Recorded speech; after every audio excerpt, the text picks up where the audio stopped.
সুইজারল্যান্ডে আমেরিকা যুক্তরাষ্ট্র ইরানের বৈঠকের ফাইনাল রেজাল্ট আসার পরেও ইসরায়েল লেবাননের ভূমি থেকে সরতে 1 ইঞ্চিও রাজি হয়নি। কিন্তু তারা যুদ্ধ তো বন্ধ করে দিয়েছে চুক্তি অনুযায়ী, কিন্তু তাদের ভূমি ছাড়তে রাজি হচ্ছে না। অন্যদিকে আমেরিকা যুক্তরাষ্ট্র যে ইরানের উপর তেল সংক্রান্ত যে স্যাংশনগুলো চাপিয়ে রেখেছিল সেগুলো পুরোপুরি এখন উঠিয়ে নিয়েছে এবং ইরান এখন বহির্বিশ্বের সঙ্গে অনায়াসে বিনা বাধায় গ্যাস ও তেলে রপ্তানি করতে পারে। অন্যদিকে মার্কিন যুক্তরাষ্ট্রের নৌ অবরোধ ওমান সাগরের লেগে রেখেছিল, যাতে ইরানে কোনো জাহাজ প্রবেশ করতে না পারে এবং ইরান থেকে কোনো জাহাজ বিশ্ববাজারে ছড়িয়ে পড়তে না পারে। তার জন্য যে নৌ অবরোধ চালিয়ে রেখেছিল সেটাকে পুরোপুরি তুলে নিয়েছে। অন্যদিকে ইরানে যে বাজেয়াপ্ত অর্থ ছিল সেগুলোকে এখন থেকে দেওয়া চালু হয়ে গেছে। বলে রাখি, কাতারে থাকা মার্কিন যুক্তরাষ্ট্রের প্রায় $6 বিলিয়ন ইতিমধ্যে ইরানের হাতে চলে এসেছে। অন্যদিকে আমেরিকা যুক্তরাষ্ট্র ঘোষণা করেছে যে বিগত 3 বছরের মধ্যে ইরানে যে হামলা করার জন্য যে ক্ষয়ক্ষতি হয়েছে তার পুনর্নির্মাণের জন্য $300 বিলিয়ন আমেরিকা যুক্তরাষ্ট্র খরচ করতে চলেছে। বলে রেখে এই 3 বছরের মধ্যেই ইরান পুনরায় গঠন হবে, যেসব ক্ষয়ক্ষতি করেছে মার্কিন যুক্তরাষ্ট্র ইসরায়েল। আর বলে রাখি, আমেরিকা যুক্তরাষ্ট্র বারবার বলেছে যে এই 60 দিনের মধ্যে ইরান যেন তাদের পরমাণু কর্মসূচি পুরোপুরি ত্যাগ করে। অন্যদিকে মার্কিন গোয়েন্দা বলছে যে আমেরিকা যুক্তরাষ্ট্র এইখানেই ভুল করেছে।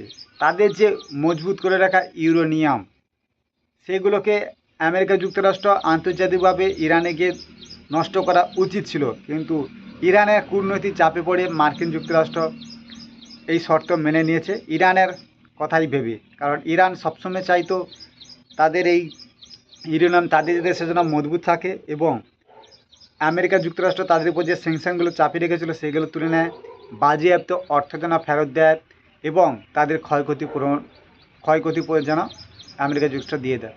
এইগুলো আমেরিকা যুক্তরাষ্ট্র মেনে নেয় কয়েকটি কারণে। একটা হচ্ছে বিশ্ববাজারের চাপ, কারণ বিশ্ববাজারে তেল ও গ্যাসের যেভাবে দাম বাড়ছে মার্কিন যুক্তরাষ্ট্রের ইমেজ খারাপ হচ্ছে।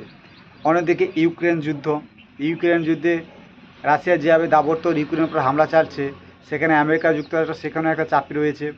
বলে রাখি, ইসরায়েলি আগ্রাসনের কারণে মার্কিন যুক্তরাষ্ট্র গদি যে রাষ্ট্রপতি পদে আছে সেটা এখন হলতে চালু করে দিয়েছে, কারণ তাদের দেশের জনগণ বিদ্রোহ চালু করে দিয়েছে এবং ইসরায়েলের যে প্রধানমন্ত্রী নেতানিয়াহু তার বিরুদ্ধেও তার দেশের জনগণ নেগেটিভ কথাবার্তা চালু করে দিয়েছে। কারণ আমেরিকা যুক্তরাষ্ট্রের চাপে ইসরায়েল ইরান ও লেবাননে আক্রমণ চালাতে পারছে না। অন্যদিকে যদি আক্রমণ চালায় আমেরিকা যুক্তরাষ্ট্রের রাষ্ট্রপতি ট্রাম্প ঘোষণা দিয়েছে যে যদি না কথা শোনে তাহলে আইনি পদক্ষেপ নেবে নেতানিয়াহুর উপর। এইসব চাপের কারণে দু রাষ্ট্রপ্রধান এখন টেনশানে আছে। বলতে পারি আমেরিকা যুক্তরাষ্ট্রের কাছে ইরান খুব বড় মাপে জয়লাভ পেল, কারণ ইরানের কূটনৈতিক চাপ। কারণ মেন কথা আছে হরমুজ স্ট্রিট বন্ধ করে রেখেছে না, বিশ্ব বাজারে যে তেলের সংকট দিচ্ছে আমেরিকারও তেলের সংকট দিচ্ছে। এইসব কারণে মার্কিন যুক্তরাষ্ট্র ইরানের শর্তগুলো মানতে বাধ্য হয়েছে।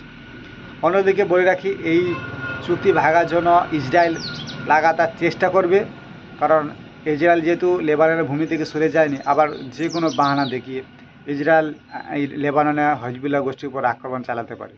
তো সেদিকে আমরা লক্ষ্য রাখবো। আর ভিডিওগুলো ভালো লাগলে আমরা অবশ্যই আপনাদের জন্য এইরকম ভিডিও নিয়ে আসবো। তো অবশ্যই জুড়ে থাকবেন, ভালো থাকবেন, সাবস্ক্রাইব করবেন।